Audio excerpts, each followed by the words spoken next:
Hello दोस्त, good morning. कैसे हैं आप सब। आज हम लोग टेस्ट पेपर 16 की बात करेंगे, जो केमिस्ट्री का सीरीज चल रहा था। इन सभी सीरीज में आज हम लोग फिर एक टेस्ट पेपर लगाने का प्रयास करेंगे।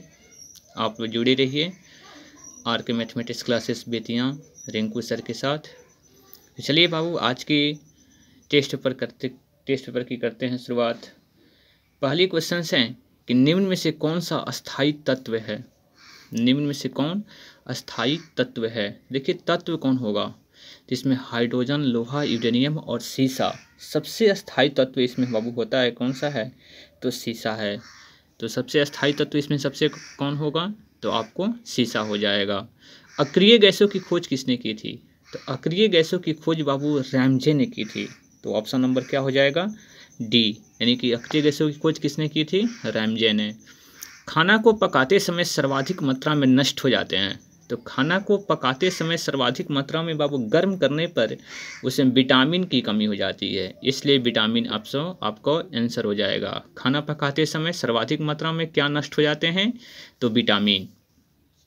पीले फास्फोरस को कहाँ रखा जाता है, तो पीले फास्फोरस को कहाँ रखा जाता है, तो देखिए इसमें पीले फास्फोरस को जल में रखा जाता है। कहाँ रखा जाता है, तो जल में। हवा में रहेगा तो उसमें आग पकड़ लेगा, इसलिए पीले फास्फोरस को हमेशा कहाँ रखा जाता है, तो जल में।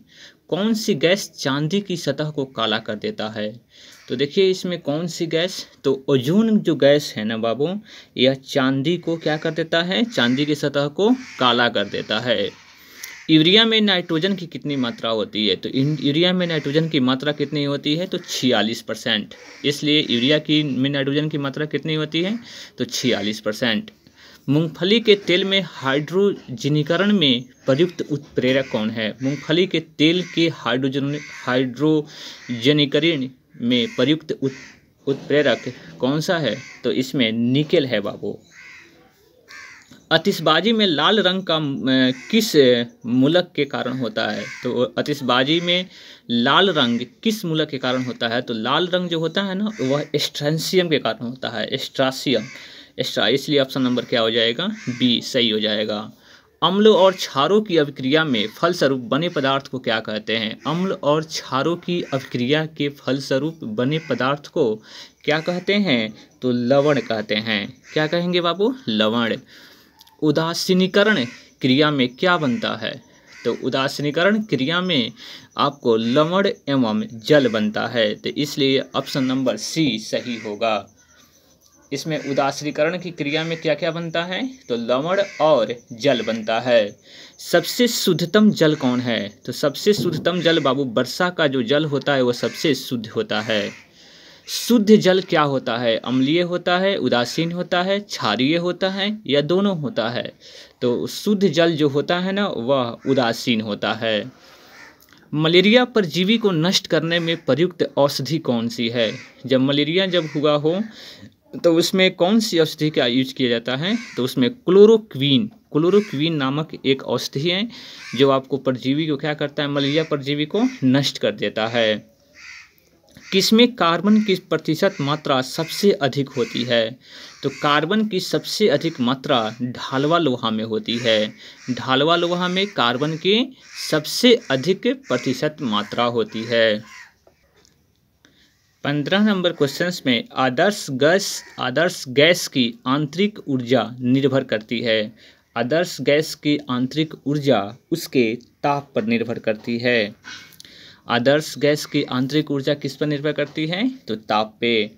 कुकिंग गैस मिश्रण होता है, जो एलपीजी गैस होता है वह किसका मिश्रण होता है, तो ब्यूटेन और प्रोपेन का, इसलिए ऑप्शन नंबर क्या हो जाएगा, डी। सबसे कठोर पदार्थ है, सबसे कठोर पदार्थ कौन सा है, तो हीरा सबसे कठोर पदार्थ है। ऑक्सीजन के समस्थानिकों की संख्या कितनी होती है, तो ऑक्सीजन के समस्थानिकों की संख्या दो होती है। धातु के तार में विद्युत का प्रवाह किसके कारण होता है, तो धातु के तार में विद्युत धारा का प्रवाह इलेक्ट्रॉन के कारण होती है। किसके कारण होती है, तो इलेक्ट्रॉन के। जल शीशा वाटर ग्लास का रासायनिक सूत्र क्या है? वाटर ग्लास का रासायनिक सूत्र Na2SiO3 होता है।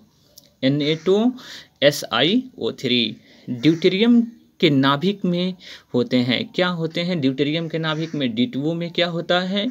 तो आपको ऑप्शन नंबर डब्बा, एक न्यूट्रॉन और एक प्रोटॉन होता है। ड्यूटेरियम के नाभिक में क्या क्या होता है? तो एक न्यूट्रॉन और एक प्रोटॉन। यूरेनियम के समस्थानिक कितने होते हैं? तो यूरेनियम के समस्थानिक 238 होता है।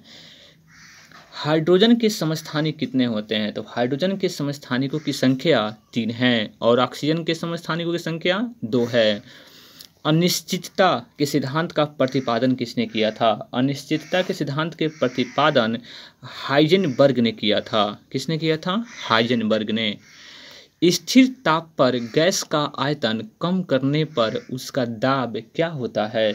तो उसका दाब बढ़ जाता है, यानी कि इसको व्युत्क्रमानुपाती होता है। गैस का आयतन जब कम करेंगे तो उसका दाब बढ़ेगा, जब आयतन ज़्यादा करेंगे तो दाब कम हो जाएगा।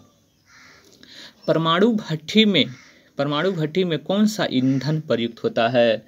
तो परमाणु भट्ठी में यूरेनियम आपको इसमें यूरेनियम ईंधन के रूप में डाला जाता है। यूरेनियम का यूज होता है। तो परमाणु भट्ठी में कौन सा ईंधन के रूप में प्रयुक्त होता है? तो यूरेनियम। उसके बाद भोपाल गैस दुर्घटना में किस गैस का रिसाव हुआ था? तो मिथाइल आइसोसाइनेट की। तो ऑप्शन नंबर कौन सा हो जाएगा? सी। सिंदूर का रासायनिक नाम क्या है? तो सिंदूर का रासायनिक नाम मर्क्यूरिक सल्फाइड है। तो सिंदूर का रासायनिक नाम क्या है? तो आपके पास हो जाएगा mercuric sulphide. Radio carbon dating से किसका निर्धारण होता है? तो रेडियो कार्बन डेटिंग से जीवाश्म की आयु मापी जाती है, यानी कि जीवाश्म की आयु क्या होती है? मापी जाती है। सूरज की किरणों का कौन सा भाग सोलर कुकर को गर्म करता है? तो सूरज की कौन सा भाग आपको सोलर कुकर को गर्म करता है? तो इसमें इंफ्रारेड किरणें, इसको बोलते हैं इंफ्रारेड किरणें और रक्त किरणें। ताप के केल्विन स्केल में जल का क्वथनांक कितना होता है? तो जल का क्वथनांक आपको 100 डिग्री सेल्सियस होता है ना, लेकिन केल्विन में जब आएंगे तो 373 हो जाएगा, यानी कि 273 और प्लस 100 यानी कि 373 हो जाएगा। निम्न में कौन सा कठोरतम धातु है? तो कौन सा कठोरतम धातु है? तो प्लेटिनम। सबसे कठोरतम धातु कौन सा है? तो प्लेटिनम। सबसे कठोरतम पदार्थ कौन सा है? तो हीरा। निम्न हैलोजनों में सबसे अधिक अभिक्रियाशील कौन है? तो सबसे अधिक अभिक्रियाशील फ्लोरीन होता है। सबसे अधिक अभिक्रियाशील कौन सा होता है? तो फ्लोरीन। बॉक्साइट का रासायनिक नाम क्या है? तो बॉक्साइट का रासायनिक नाम क्या है? तो बॉक्साइट का रासायनिक नाम आपको हाइड्रेटेड एल्युमिनियम ऑक्साइड। बॉक्साइट का रासायनिक नाम क्या है? तो हाइड्रेटेड एल्युमिनियम ऑक्साइड। मोनाजाइट किसका अयस्क है? तो मोनाजाइट आपको थोरियम किसका अयस्क है? तो थोरियम का अयस्क है। कौन सा धातु कमरे के तापमान पर द्रव अवस्था में पाई जाती है? तो ब्रोमीन जो है वह एक धातु है और यह कमरे के ताप पर आपको द्रव अवस्था में पाई जाती है। रेडियम प्राप्त किया जाता है। रेडियम किससे प्राप्त किया जाता है आपके पास? तो रेडियम पिंच ब्लेड से प्राप्त किया जाता है। रेडियम किससे प्राप्त किया जाता है? तो पिंच ब्लेड से। निम्न में किसका प्रयोग दर्पण को चमक देने के लिए होता है? किसका प्रयोग दर्पण को चमक देने के लिए किया जाता है? तो सिल्वर नाइट्रेट का प्रयोग दर्पण को चमक देने के लिए किया जाता है। सबसे आघात वर्धनीय धातु कौन सा है?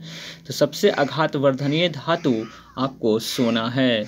तो इस प्रकार हमने आज 39 क्वेश्चंस का अटैम्प्ट हमने किया टेस्ट पेपर 16 में। इसी प्रकार फिर हम लोग नेक्स्ट टेस्ट सीरीज आपको वीडियो अपलोड किया जाएगा। जुड़े रहिए आप लोग आर के mathematics classes Bettiah Rinku sir के साथ।